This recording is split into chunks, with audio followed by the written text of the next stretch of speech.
My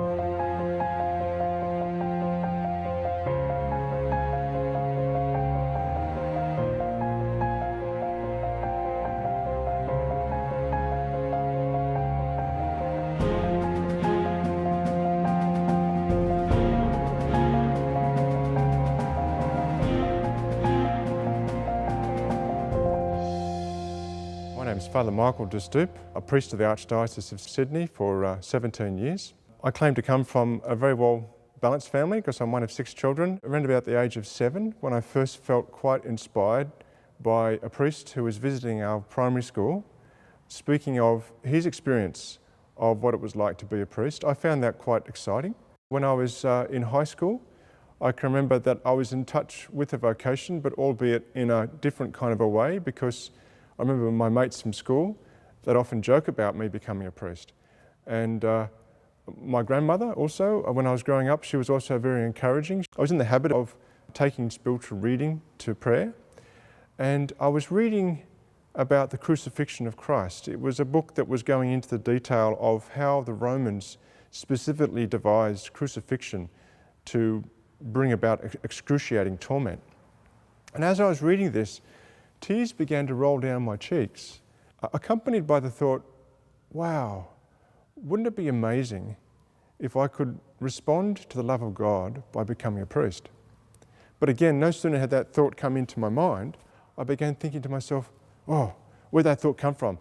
I didn't think that. And so again, there was all that resistance to the vocation.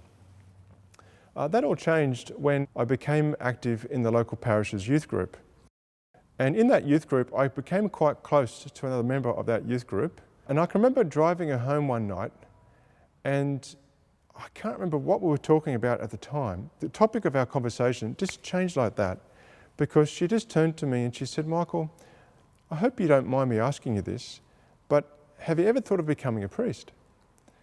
And I knew at that stage that she knew that I knew, because this is the kind of thing that sort of socked me right between the eyes. It came from the last person I would ever expect such a question to ask. It was so easy to palm off the question from mates from school or from my grandmother, but when it came from this person to whom I had become quite fond of, I felt really challenged. I know that it was a great challenge for her to ask that question too. She knew that it was a big question for me because I was stumbling over my own words trying to answer her. I was tempted to say no, but I was honest with her and I said, well, yes, I can identify with a call. Now, I'm the kind of person that when I put my head on the pillow, I fall asleep straight away. And yet that night, I never fell asleep because I was mulling over and over in my mind what had transpired. I really felt as if God was using now the hotline to try and be in touch with the depths of my own heart to help me to understand the gift of this vocation. I could also sense that there was this tension within me, and seeing a road that was now forking, realizing that there was a decision that needed to be made. And I can remember at that time knowing that there was a need for me to make that decision, then recognizing that prayer needed to be more a part of my life. And so I set the challenge for myself to spend 1 hour of prayer every day for a year, with the hope that by the end of that year, I'd know my vocation. That was a kind of a general kind of thinking on the matter. I was really sincere and conscientious about wanting to be able to make the right decision. I had no idea just how effective that indeed would be, because I can distinctly remember that when the time came for me to make that decision, I was praying towards the end of that year. I was praying before the Blessed Sacrament, and I said to the Lord, well, look, I think you've given me enough flags to discover that this is my vocation, but there's one thing I think I finally need, and that is to have a kind of a clarity that this really is my vocation. So can you reveal this vocation to me with such clarity, like the difference between black and white? And I thought it was a good prayer at the time, but then I felt the Lord say to me, you know, if I answered that prayer for you, then the whole bottom would drop out. Because if you knew with that absolute certainty, then you wouldn't need to trust in me and my plans for you. And if you didn't need to trust in me, it means that your response to this vocation would not be made in faith. And if you weren't motivated by or inspired by faith, then there'd be nothing to really ground you in love. It wouldn't be motivated by love. And so I thought, wow, I never thought of it that way. And then I sensed that I was in the very place where the Lord wanted me to be, because I realized that the lack of clarity in my mind was really attributed to a lack of courage in my own heart. And the decision needed to be made accordingly. And so I said, well, Lord, if this all comes down to trust, I trust you. I'm willing to take that first step. And as soon as I articulated that desire in prayer, I was just overwhelmed with profound joy. And I knew that that joy itself was a confirmation of the calling, because the joy was just too profound to be attributed to any natural cause. At that time, I saw a priest who I'd known from a young age. He used to come and visit my family, and he'd someone that I felt confident to speak to about my own vocation, my experience of the call. And I was afraid that he would put me into ecclesiastical handcuffs and throw me in the seminary, because I knew that the church has great need for vocations. But I was quite surprised, pleasantly surprised, that there was no rush. He was very happy to hear that I'd shared with him what my desires were, but didn't rush me. He also gave me the name and contact details of the vocation director, and I found myself with great peace to be able to go and see him. He in turn was also very encouraging, and he referred me to go and see a senior priest of the Archdiocese for spiritual direction. His name was Fr Ron Hickman. He had a great gift of being able just to listen. He said, Michael, does it trouble you to think that you'd make a good husband and a good father? And with a twinkle in his eye, he said, and a good lover. And so at that point I thought, uh-oh, where is he taking me with this? Perhaps I've discerned my vocation incorrectly, because I could very much identify with his question. And so I was honest with him, and I said, well, look, yes, it does trouble me. And as soon as I said that, he leant forward, his eyes became lit up and his face became visibly excited, and he said, good, that means you'll make a great priest. And he went on to explain that a priest is not called a father for nothing, and just as Jesus identified himself as the bridegroom, the priest called to represent Christ is also identified with Christ as the bridegroom who's espoused to his church. And that the same charity is also required to live the vocation. So that became a real defining moment for me, because prior to that moment, I saw marriage and the priesthood at loggerheads. But now I could see that it wasn't until I understood what marriage essentially is, that helped me to understand what the priesthood really is, especially in its relational sense, and understanding the vocation in responding to the love of God, and how I'm called also to serve the people who are entrusted to my own pastoral care.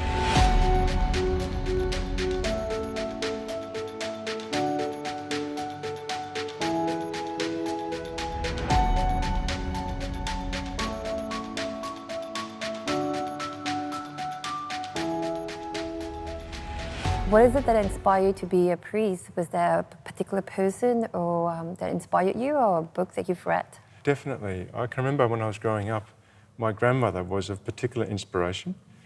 Every now and then I'd be spending time with her. And the question I was amused with, because I could understand that she didn't really need to ask the first question, given that she had that question in mind, because she would say to me, you're going to become a priest, aren't you? So she obviously could see something in me which I wasn't paying enough attention to begin with. I was actually quite resistant to my vocation as a teenager, but she was nevertheless very encouraging. And I can remember that later on, if we fast forward to the point where I did actually respond to my vocation, Cardinal Clancy was the Archbishop at the time, and I had just come back from seeing him, because I went through the stages of the application for the seminary, the end of which is for him to sit down with the applicant and to tell him that he's accepted for the seminary. So I'd come back from the city after seeing him. Putting him into context, my grandmother at that stage of her life, she was dying of cancer. And even when her body was riddled with cancer, she would still go to Mass every day. Very prayerful woman. But of course, towards the end of her illness, it got to the point when she was bedridden.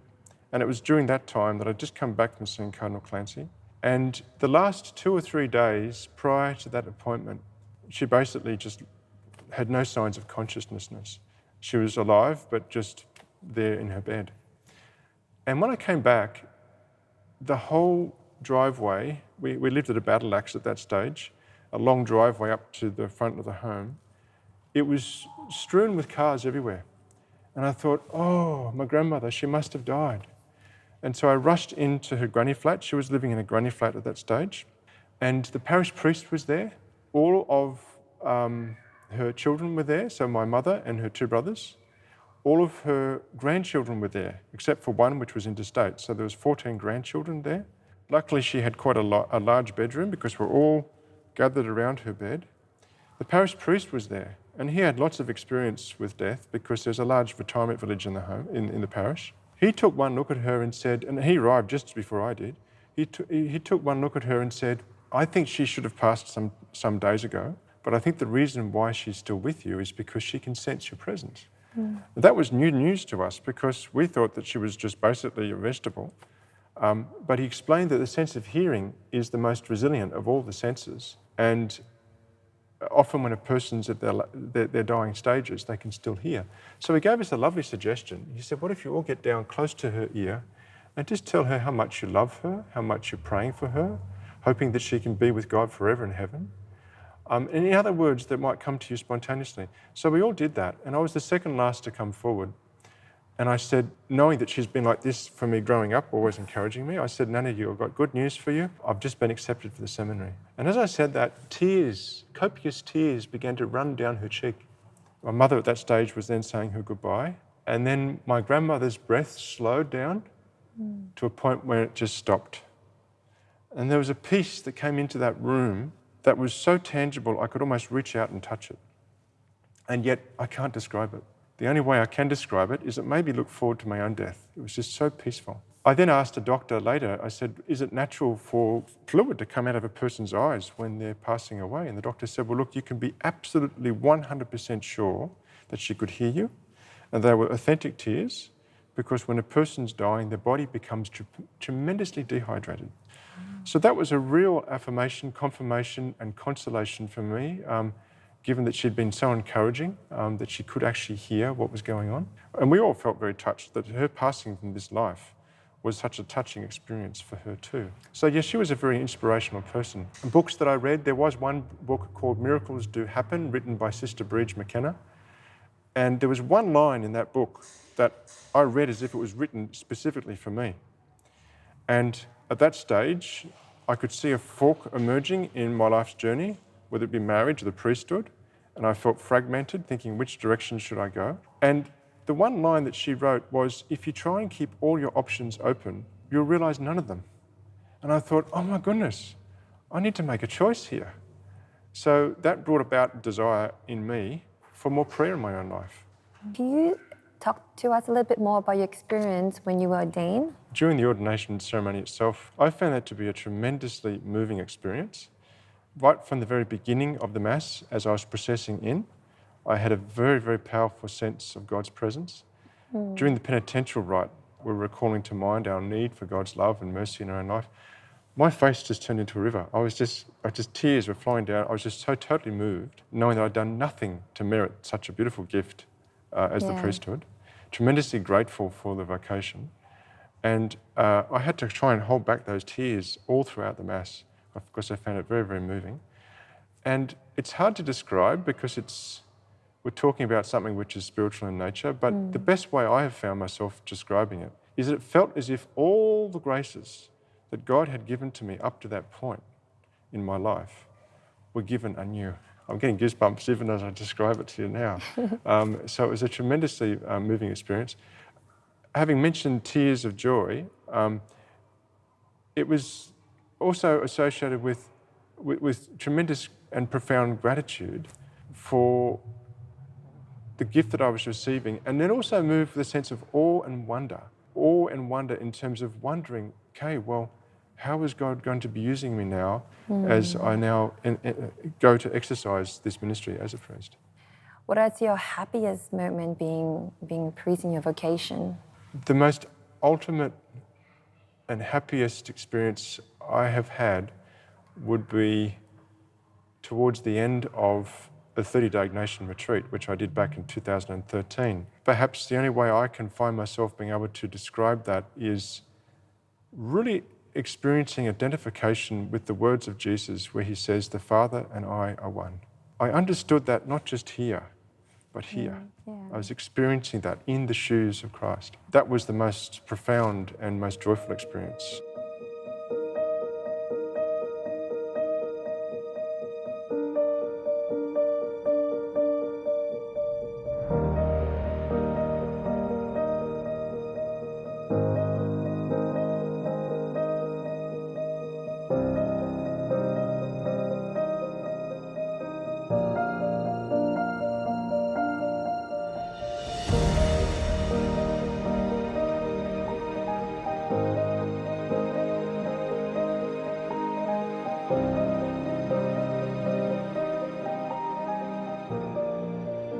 Years as a priest, what is the most, a moment that you're really grateful being a parish priest? Moments where I feel very grateful is when I'm assisting others in their own spiritual life. So I'm also a spiritual director. I'm trained in the spiritual exercises of St. Ignatius. So in helping others and just listening to their own prayer experiences and trying to be attentive to how the Spirit is moving them and then giving that direction accordingly. I mean, it's best described, I think, in a common saying that what happens through you happens to you. So when others are moved by the Spirit, I can't help but feel that, I can't help but be moved by that too. So in that sense, I think there's a big difference between having the common touch and being touched in common. So it's a profoundly moving experience to be able to listen to the experiences of others as they grow closer to God too. Father Michael, as a parish priest, you nourish the parishioners around you. How are you nourished in your vocation? I find myself tremendously nourished in the process of nourishing as well. So there are many times, for example, where I might be breaking open the Word and I've already taken the scriptures to prayer and I've found much inspiration in the prayer itself. And then in sharing that inspiration with the people during Mass, it's not uncommon for other inspirations to come into my mind and heart there and then that didn't emerge in my prayer. So often I find myself nourished in the process of nourishing, which moves me to with much further awe and wonder. For the young people out there who are considering being a priest or a nun, and they're having this struggle and dilemma, taking the first step, what would you like to tell them? If there's no prayer, there's no discernment. So I think it's essential for people to, and I was challenged as a young man growing up, when I began to tell people that I felt called to the priesthood. There was one young man my age, his name is Matthew Kelly, he's now a world-famous author in the United States. He challenged me and he said, if you spend 1 hour before the Blessed Sacrament every day for an entire year, he said, I can guarantee that you will have clarity in your calling. And I'm a kind of person that loves a challenge. So when he challenged me, I said, I'm up for it. So I did that. I made sure I enshrined an hour every day to spend some time in prayer. And certainly I'd have to say that in terms of how his advice was borne out in practice, I found that to be tremendously the case, that prayer was very helpful. Having a spiritual director is also something which I think is very, very helpful, because having someone we can bounce off what's happening in our prayer can mean that we're going to be able to gain the further advice and assistance to go deeper in prayer, and to have someone to be able to reflect back on us as to where the movements of Spirit are taking place and where the Spirit might be leading us. I've always found spiritual direction tremendously helpful. Spiritual reading. I think spiritual reading, we have all kind of things bombarded with us in today's secular society. So I think we need to make sure that there's a certain sense of density of material that can maintain and nourish our relationship with Christ, because the world we're living in is becoming more and more dense in things which are lacking sympathy towards the gospel. So having things that can bring inspiration, and I've found that spiritual reading has helped me to a great extent, because sometimes even things that I've read 20 years ago come back to my mind that continue to nourish me. So the long-term effect of that is also stupendous. Is there any message you would like to share with the viewers? I'd like to think that a very important dimension is to really hold up the very important place that marriage has in our society and in the church, because even priests like myself, we come from families. We come from married couples. We come from the dedication and commitment and the love from which these vocations like my own are born. So I'd like to think that for married couples, that you can identify marvellous ways by which you can nurture vocations for the future. So I'd like to think that if you found anything inspirational in this video, it's not just simply from my own response. It's because my response was very much nurtured and nourished by the support I received from my own mum and dad and from my family.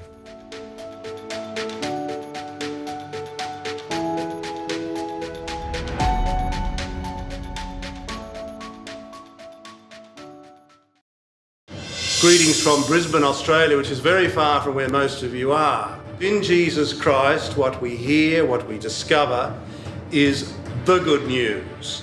Here we find in Jesus Christ, crucified and risen, good news for everybody. And that's why Shalom Media really does have a contribution to make. Shalom Media is seeking to communicate to families and to show to the world the truth and the beauty of what the family is within the plan of God. May the blessing of God really come to you through all that is offered in Shalom World by Shalom Media. The word shalom itself comes from Hebrew, as you know, and it means peace. May the blessing of God's peace, the shalom of God, for which we were created, may it come to you from the God who is peace, the Father and the Son and the Holy Spirit. Amen. Shalom World, God's own channel.